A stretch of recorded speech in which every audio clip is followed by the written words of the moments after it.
오늘 미국 중앙은행 연준이 도널드 트럼프 대통령 당선 직후 기준금리 0.25% 인하를 단행했습니다. 지난 9월에 이은 두 번째 금리 인하죠. 이로써 한미 간 기준금리 격차가 1.5%로 다시 줄어들었습니다. 지난 9월 FOMC 회의 이후 4년 반 만에 기준금리를 0.5% 인하한 데 이은 추가 인하 조치입니다. 이에 따라서 한국 지금 3.25%입니다. 미국의 금리 격차가 1.75%에서 1.5%로 좁혀졌습니다. 연준은 정책 결정문에서 물가 안정과 최대 고용이라는 두 목표가 대체적으로 균형을 이루고 있다고 판단했다라면서 인하 배경을 설명했습니다. 제롬 파월 연준 의장은 차기 트럼프 행정부가 연준의 앞으로 나아갈 길에 어떤 영향을 미칠 수 있는지에 대한 질문을 받았는데 파월 의장은 단기적으로 선거가 정책 결정에 영향을 미치지 않을 것이라고 답했습니다. 그는 트럼프 당선인이 요청이 있을 경우 연준 의장직에서 물러날 것이냐라는 질문에 아니요 라고 강력하게 답했습니다.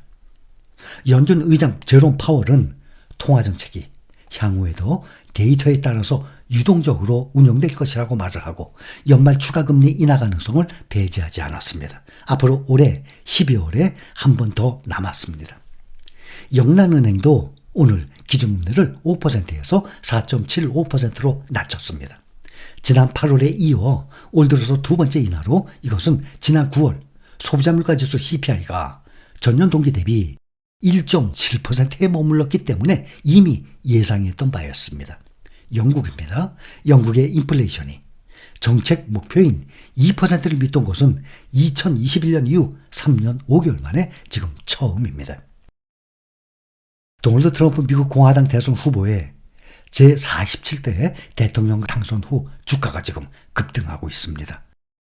트럼프 당선에 따른 강 사장이 언제까지 이어질지에 대한 갑론을박이 펼쳐지고 있는 가운데 월가의 일부 투자 기관들은 현재와 같은 좋은 흐름이 계속 이어질 것이라고 내다보고 있습니다. 월가의 대형 투자자무사 에보코 ISI는 미국 증시의 강세장은 아직 초기 수준이다 라고 진단했습니다. 줄리안 엠마뉴엘 에보코 ISI 전략가는 아직 강세장은 초기에 있다면서 정치권의 규제 완화 전망으로 인해서 시장은 계속 더 치솟게 될 것이라고 말했습니다. 그는 S&P 500 지수가 내년 중반까지 6,600선으로 오를 수 있다고 봤습니다. 지금 6,000 직전까지 왔습니다. 골드만삭스의 임원도 주가 강세가 이어질 것이라고 보고 있습니다. 골드만삭스의 스캇 루브너 전략가는 연말 강세는 지금부터 시작된다면서 투자자들이 예상을 한 것보다 더 많이 오를 수 있을 것이라고 말했습니다. 그는 증시에서 순환매가 펼쳐질 것이고 자신은 강한 랠리의 가능성을 열어두고 있다고 말했습니다. 특히 대선을 앞두고 투자자들이 포트폴리오에 위험 회피 헤지 포지션을 더해놓은 점을 고려하면 주가는 더 오를 여지가 있다고 루브너 전략가는 설명합니다.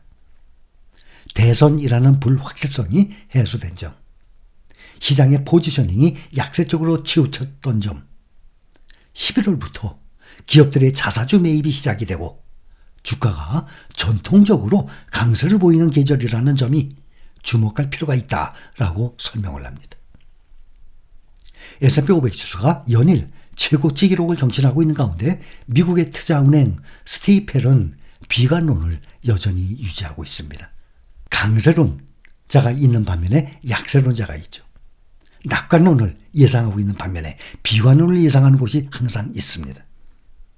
스티펠의 베리 바니터스 수석 주식 전략가는 S&P 500 지수 밸류에이션이 최고치를 향해 치닫고 있다면서 현재 시장 밸류에이션이 미국 경제 연착륙 및 재정 지출의 잠재적 증가, 중국의 글로벌 경기 부양책 등의 낙관적인 시나리오에 따라서 책정이 되고 있지만 투자자들에게 실망감을 안겨줄 수 있다고 말했습니다. 그는 단기적으로 S&P 500 지수가 극단적인 고평가로 6,000대 초반에 도달하게 되면 아마 올해 중으로 6전대 초반 도달할 것으로 예상이 됩니다. 그러면 이것은 밸류에이션이 80년 만에 최고치를 기록하는 것이라면서 1년 이내에 1000포인트 약 13% 하락할 수 있다고 전망을 했습니다. 그렇다면 내년 1년 동안은 13% 정도 떨어진다는 얘기예요. 오늘 S&P 500 지수가 0.74% 오르면서 5,973까지 기록을 하고 있습니다. 사상 최고가 계속 오르고 있습니다. 바니스터는 현재의 주식시장 심리가 일반적으로 상승장 확장의 끝을 알리는 지점에 가까워지고 있다라고 언급했습니다. 분산 투자, 집중 투자. 여러분들은 분산 투자하고 계십니까? 아니면 집중 투자하고 계십니까? 우선 집중 투자를 보면 앞으로 크게 오를 종목 같아서 한 종목에 거의 올인을 하다시피 투자하는 거예요. 집중 투자. 정말 위험성이 크죠?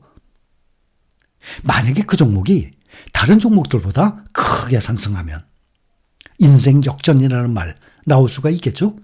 주식 투자로 크게 성공적인 결과를 얻을 수가 있습니다.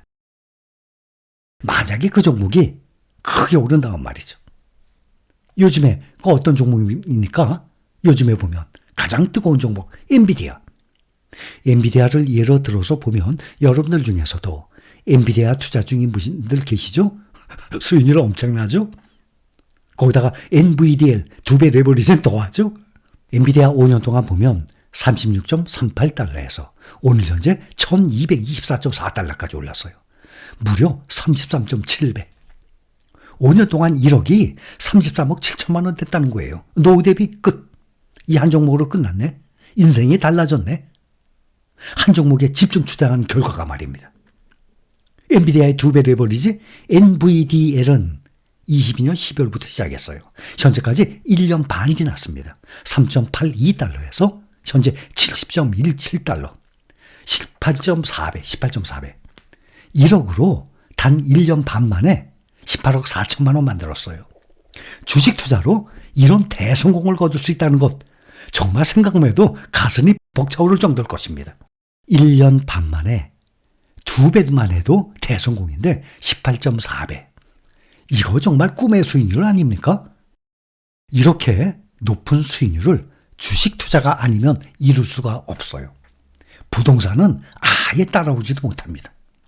이런 결과를 듣고 보면 누구든지 요즘 엔비디아 보면 야, 나도 그때 저 종목 100% 몰빵을 했다면 내가 다른 종목 다 집어치우고 엔비디아 저거 한 종목만 샀다 그러면 정말 죽을 때까지 돈 걱정 없이 살아갈 수 있을 텐데 라고 생각을 할 것입니다.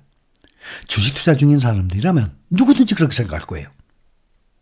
그러나 문제는 이렇게 집중 투자한 종목이 생각과 달리 크게 하락을 했을 때입니다. 내가 평생을 모아한 자금을 불려보겠다고 주식시장에 들어왔는데 불리기는커녕 오히려 반토막이 났으니 거기다가 근로소득은 이미 끊긴 사람도 있고 아니면 앞으로 일을 할 수 있는 시간도 얼마 남아있지 않은 상황이라면 더욱 문제가 커질 것입니다. 그래서 분산 투자를 하는 이유는 이런 위험을 리스크를 분산시키기 위해서 주식 투자의 리스크를 최소화하기 위해서 하는 것이에요. 그렇다면 제가 뭐하러 분산 투자를 처음부터 말씀을 드립니까? 분산 투자의 핵심은요, 수익의 극대화가 아닙니다. 수익 극대화는 몰빵해야죠. 망하느냐 흥하느냐 둘 중에 하나. 그렇죠? 돈 벌면 엔비디아처럼 정말 크게 벌고 망하면은 반토막 이상 날 수도 있습니다.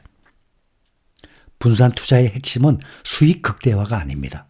리스크, 위험, 주식 투자의 단점이죠. 이 위험 최소화에 있습니다.